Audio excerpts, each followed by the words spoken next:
Welcome to the fourth episode of Inner Circle. Welcome wherever you're joining us from. I'm Ross Monaghan. And I'm Soundari Mukherjea. I'm getting a bit tongue-tied right at the start, which isn't a good start. But today we're talking about the good, the bad, and the ugly sides of AI. It's going to be a Yeah. great conversation. Yeah, I'm looking forward to it. It's a great wrap up segment to the last three conversations. And I think in each of the segments, we did talk about what was the good, the bad, and the ugly of that segment. Like when we talked about with the artist, content, and ownership, there's a lot of us who've really benefited from using some of the AI tools tactically into our work. And equally there have been issues about copyright, there have been issues about AI taking over artists jobs and things like that. So I think there's that three shades of gray in everything that's been happening. Absolutely. Lots of innovation, productivity issues, jobs issues. And of course, Inner Circle is all about us talking about these issues, but we round off our conversations with lots of really insightful comments from our Inner Circle of trusted colleagues. We've got a few online today. Sarah Tualdo, I think, is going to be joining us. Rowena Moraes, Gopal is there, and Bonnie, who's been a mainstay of the comments and our Inner Circle over the past 4 weeks. So welcome. Of course, anyone else who is watching, whether you're watching us live or whether you're watching the recording, we really, really value your conversations. Soundari and I are keen for leaders to be AI leaders. We want you contributing to the conversation, helping everyone determine where AI goes. Well, we had a great conversation last week, Soundari. Well, let's have a bit of a recap of last week. Let's roll. I'm Soundari Mukherjea. I think that's where this whole conversation on leadership and authenticity comes in the Yeah. context of AI, right? Business leaders need to build that foundation of trust with their stakeholders, build in authentic relationships in business communication, public engagement, and within the organization. 65% of the CEOs interviewed see that AI is a force for good, and 45% plan significant investments in AI in the next year. Yeah, Bonnie's made a great point. We have to look beyond the profit and speed-driven ethos and take ethics, data integrity, and privacy quite seriously. Yeah. With great expectations, there's heightened risk as well. And this clearly links to the trust factor of the kind of communication that leaders are doing, the kind of storytelling as a catalyst to restore the trust and the framework that it provides in a workplace. So not just about what are you communicating and how are you building trust equations, it's also what stories your stakeholders are telling about you and your business. Let's go to ChatGPT and ask it, whether we should be handing over the keys to it. There's a nuanced answer to this question. That's very diplomatic, right?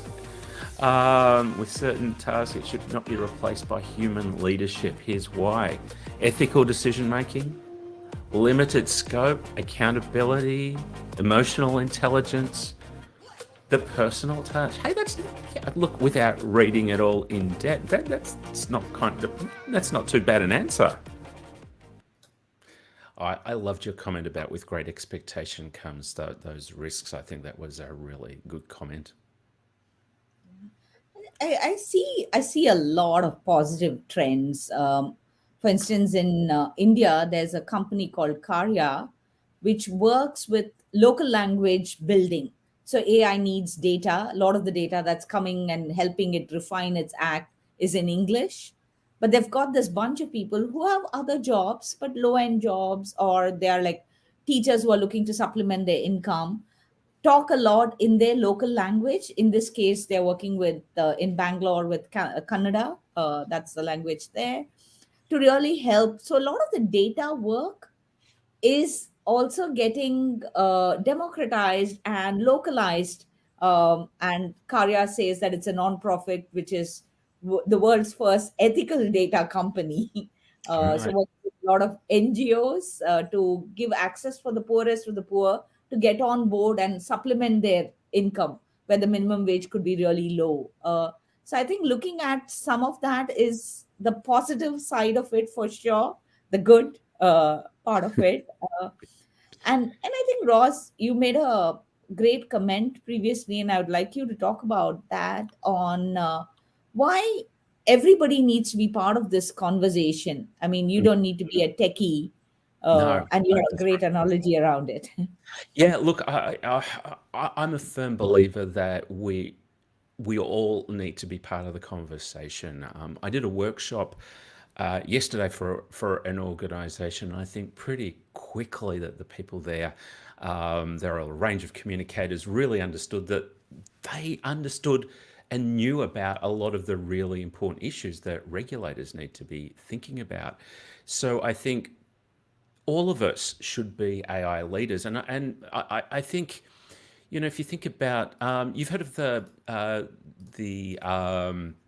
Dunning Kruger effect, which sort of indicates that or suggests that people with a little bit of confidence sometimes overcompensate. And I'm wondering whether the AI industry that seems to be leading the conversation about ethical use of AI and regulatory issues, whether they're a little bit overconfident about their understanding about the issues that organizations and society are facing, and whether the reverse is true, that communicators and business leaders who might not be au fait with the technical aspects of AI are keeping quiet because they know that they know a little bit, but they're not confident about speaking up. But I think they should be. And that a lot of researchers have suggested that it's the people with the loudest voice that often get the attention and force the changes, and they're not always the people with the best expertise and the best understanding of these issues. So I think it's incumbent on us all to get talking about these issues, because my concern, particularly within organizations and organizational communication, is that the big AI organizations are saying, look, we'll put this stuff out there. People will make mistakes, but we'll move on. Well, of course, that's fine for them. They're making the money. But I think for our organizations, we need to think about the issues and put the onus and put the pressure back on the AI industry to come up with solutions that actually save our reputations and save us from harm, from privacy issues, from data security issues, and so on. Yeah, yeah. I mean, I do want to anchor this conversation on three areas, and there might be more, which is on privacy and confidentiality, materiality of the content, and bias. Mm. But speaking of loud voices, Google, OpenAI, and Meta have formed an AI regulatory body, which is the Frontier Forum, as they call it, and to oversee the safe progression of advanced AI models. And their whole focus is on being safe and responsible. How do you Yeah. foster research on AI safety? How do you collaborate with political and academic entities? And for me, it is not just about the safe and the secure bit, but it remaining under human control. Again, having human in the loop, freedom in the framework, and bringing all of that in. Yeah, look, there's lots of issues to unpack there. Um, but look, we've got to balance these. And I think one of the things that organizations are grappling with is there are undoubtedly lots of benefits for productivity issues with these issues, but striking that balance, getting the good, getting the bad, and I guess avoiding the ugly. There's some of the really important things that we need to think about.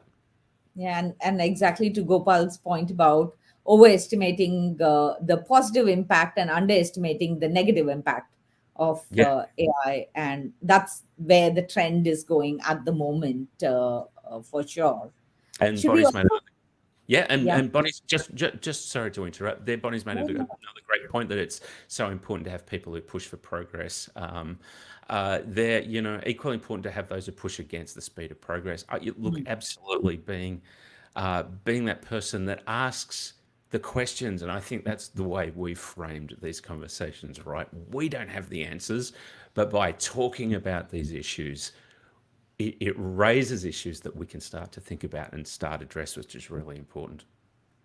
Yeah, yeah. And maybe we can just bring up the first question as well, which is linked to the Frontier Forum regulatory part. Yeah, that's yeah. So, do you find it curious that the major AI tech firms are now regulating themselves?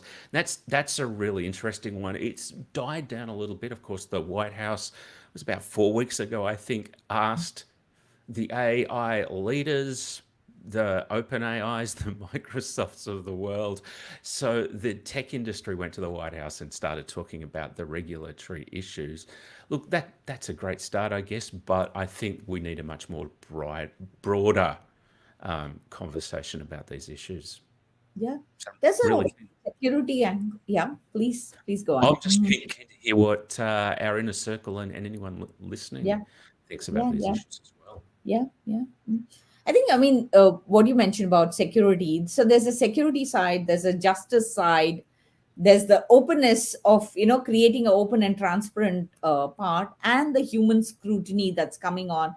And there was a really nice comment, and I'm sure our inner circle are also adding to this. So we'll bring that up. Dr. Andrew Rogoyski of the Institute of People Centered AI at Surrey University said that it should not fall, oversight of AI should not fall just to regulatory capture, where Mm, companies' concerns dominate the regulatory process. But we need to really look at, the grave concern would be if you see the leadership of this to private sector. It's a powerful technology with a great potential for good and evil, but it yeah. requires independent oversight that represents people, the economies, the societies who will all be impacted. And which is the same thing that we are saying, that as communicators, we also need to be actively leading into this conversation. I couldn't agree more. I mean, look, for organizations, I think it can sometimes be a little bit difficult. I was having this conversation with an organization yesterday. Who owns AI within the organization? Is it is it the IT people? Mm. Is it HR? Is it the legal team? Is it the corporate affairs team? I think, look, because of the nature of AI, everyone in the organization is using it or will be using it. And I think that's a challenge for lots of organization who actually owns this. But from my point of view as a communicator, I think those reputation issues are vitally important to start talking about and getting, and as communicators, getting the organization together and starting to talk about, things like privacy, confidentiality, fairness, equality, and a whole range of other issues is really Mm. important. We're getting some great comments coming in today, which is Yeah. fantastic too. Should we bring up, I think, one of the continuing our AI researcher Raghu's conversations on what is AI not good at? Should we bring that up now Oh, look, to add? Raghu has been a fantastic contributor. He has made some really insightful and colourful comments. So, yeah, look, what is AI not good at? Let's have a look at that. Not good at. It is not good at any commitment to factual truth. So if you expect, you may think, oh my goodness, it's looking up the internet and giving me the answer. No, it's not doing that. It's simply just pulling the next word at random by flipping coins and just saying, this sounds like a word that might be statistically something that you might see on the internet. But it has absolutely no commitment to the truth. Now, this sometimes gets people because if you ask, like who is the provost of Stanford University?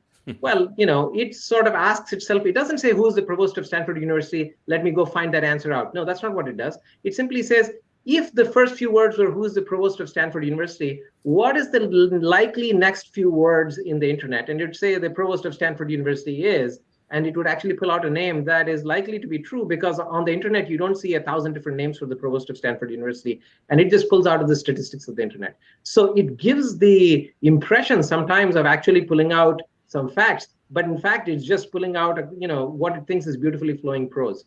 Now, what does this mean for people in businesses, leaders in companies? What it means is, I'm going to net it out very simply. This is obviously a deep discussion, but I'll simply say this. If you want to produce beautifully flowing English or some other language, generative AI is very nice. If you want anything that has any factual truth or substance behind it, generative AI is the wrong thing to do.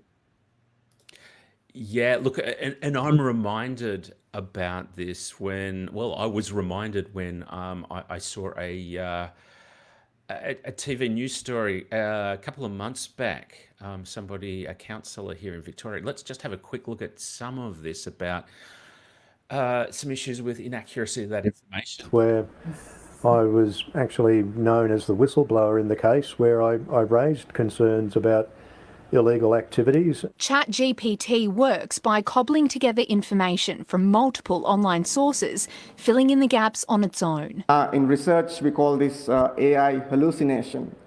So it sounds plausible, it's seemingly meaningful, but it is not factual. And I think Raghu talked about that in our first episode, and that was a little video clip of a mayor who searched for himself online, and he was a whistleblower, did the right thing, but yet ChatGPT was saying he was arrested for those issues. And I'd add to that too that I did a search on ChatGPT about 3 months ago, and it said I was a gangster and I'd been shot clean through with a 22. So yeah, that is not me. But look, I noticed they've changed that a little bit. And the last time I checked, it's actually much more careful when it talks about individuals now. Right.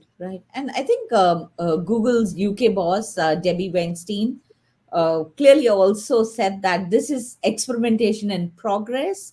So she talks about Bard not being really the place where you'd go to search for specific information, and that people should use its search engine to check whether the information provided by Bard is actually accurate. So while all those... Look, I think we've got a clip on that as well. Let's have a quick look. You actually have an opportunity to give feedback, a thumbs up or a thumbs down, and give it feedback if it's not delivering for you. And we also have the little link that says Google it. And so we know that people count on Google for accurate information, and we're encouraging people to actually use Google as the search engine to actually reference information they found. And that's a big issue for Google, isn't it? Because they're last year alone, Google made $162 billion from their search business. So we saw the issue that they had with Bard and rushing that, and it made a mistake. They lost a significant amount off their share price. But I guess they're obviously worried because, just 1% shift from Google to something like another search engine is going to lose them, $1.6 billion each year. So, there's a lot riding on this sort of technology. Yeah. I mean, we are still talking about privacy concerns, authenticity concerns. I want to lead into the conversation around how biased the data could be and what is the effect of the bias. So maybe we could, in parallel, also bring up the second audience question to ask about what is AI not good at work for people. And while audience are doing that, to just, this whole thing on the magnitude of bias that can be in generative AI. So Bloomberg News used Stable Diffusion, which is the AI image generator, to look at what is the kind of bias that's creeping in. And they looked at 5,100 images of people and used Stable Diffusion to create what are their professions. So to create representations of workers in different professions. And we can share the fuller picture maybe on the chat later on from Bloomberg. This is a screenshot from Bloomberg Business Week. And the whole increasing concern was that obviously according to Stable Diffusion, and it's based on the data which is really live. There is the world is run by white males, chief executive officers. Women are rarely lawyers or doctors, and men with dark skin commit crimes, and women with dark skin flip burgers. And I just went and saw Barbie, the movie, a couple of nights back with my daughter. And I think it's asking all those patriarchy related questions, but this is the world. What will it be if the world is this way, without any, no spoiler alerts there? But and I think that's the kind of issue that we are facing with the the bias that's creeping in based on whatever is there. And one of the researchers, she called it an unconscious demotion, which is a snap judgment where you assume somebody holds a lower job than they do based on these kind of biases. Good point. I like that, and I'm reminded. I think it was last week that I showed the clip of the robots from the AI for Good conference, where the industry came up with an AI bot for healthcare and for the creative industries, and the nurse was a young female white person, and the creative arts representation was a young white woman in a spangly dress. I mean, you couldn't make this stuff up. I mean, if this is what they're putting up at their press conference at the start of the AI for Good conference, go back to our comments before. A range of people need to be involved in this conversation and be AI leaders. I can see a lot of good comments coming up and experimentation that's happening as well. One of the Gopal talks about one of the points that's being debated in India is about how do you build large scale learning models, Yeah. which is on local languages, and we talked about Karya's if work around that, the NGO which is working on capturing Kannada as part of one of the languages and helping AI build on it. So would love to hear more about that work, Gopal, as we go along. One other point, just on the whole, if artificial intelligence is trained on real world data, it gets a similar training set. The programming is going to be like ours. So Yeah. whatever biases that we carry is going to get carried forward as well. And do we want that? So the bias is actually mirroring our bias. There was that interesting, I think Boston University did a study in 2014, uh, and it asked a riddle. A lot of people would have heard about it. A man and his son were in a car crash, and when the son was brought to the operating room, the surgeon says, "I can't operate on this boy. He's my son. How is this possible?" And just 2% of the audience said, actually 2% of the audience said they have two dads, the son has two dads. Nobody cracked, very few people talked about the fact that it's a mom who's a surgeon. Yeah. And Megan and Bonnie have made some good points about the tech industry desperately needing women and minorities in those tech roles.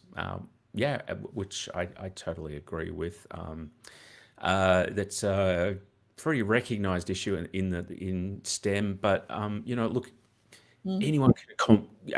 We also need minorities and females commenting and leading these conversations as well. So hopefully, we're starting to do that. I mean, and these models are getting built up in the real world.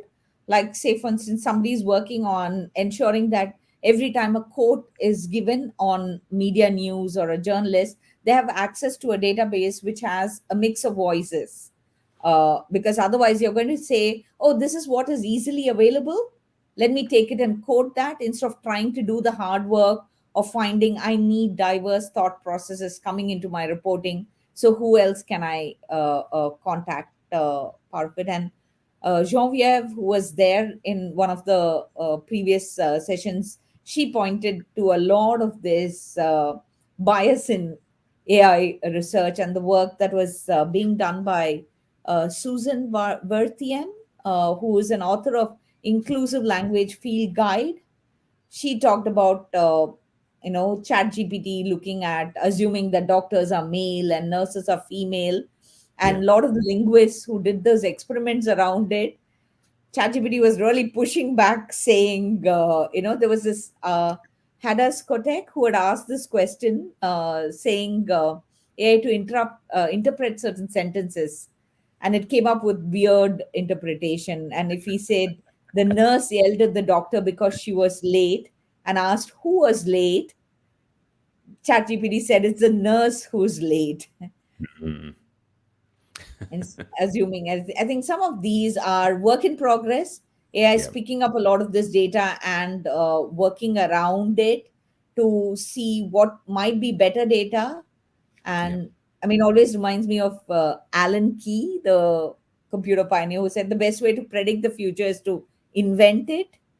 But I think in the AI context, and Nadella quotes him in the AI context and says that stop predicting what the future will be like, instead create it in a principled way.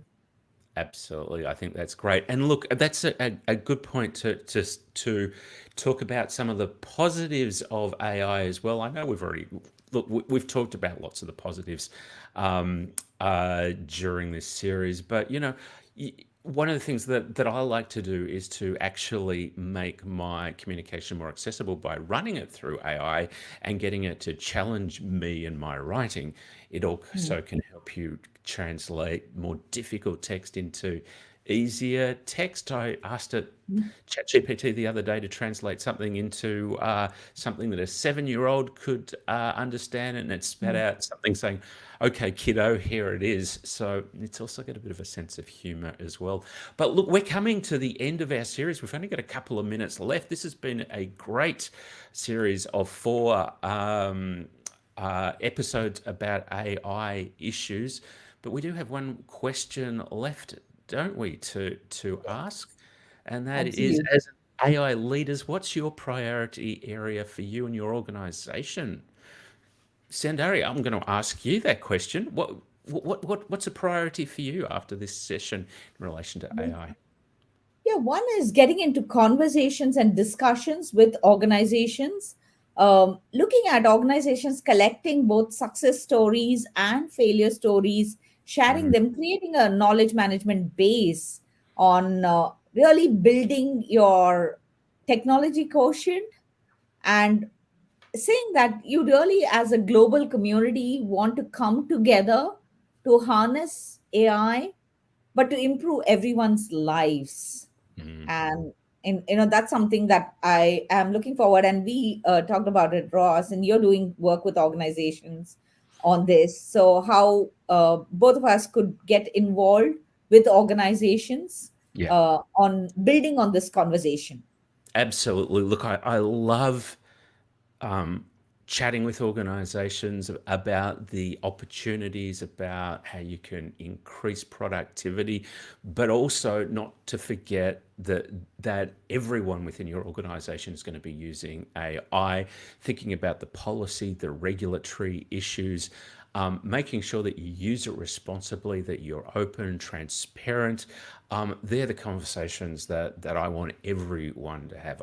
My mission is to make everyone understand that they are an AI leader, and we need to be talking about these issues. So that's it for me. I Yeah. think we've had some great conversations: art, ownership, ethics, innovation, productivity, the whole jobs issues, leadership, authenticity is really important.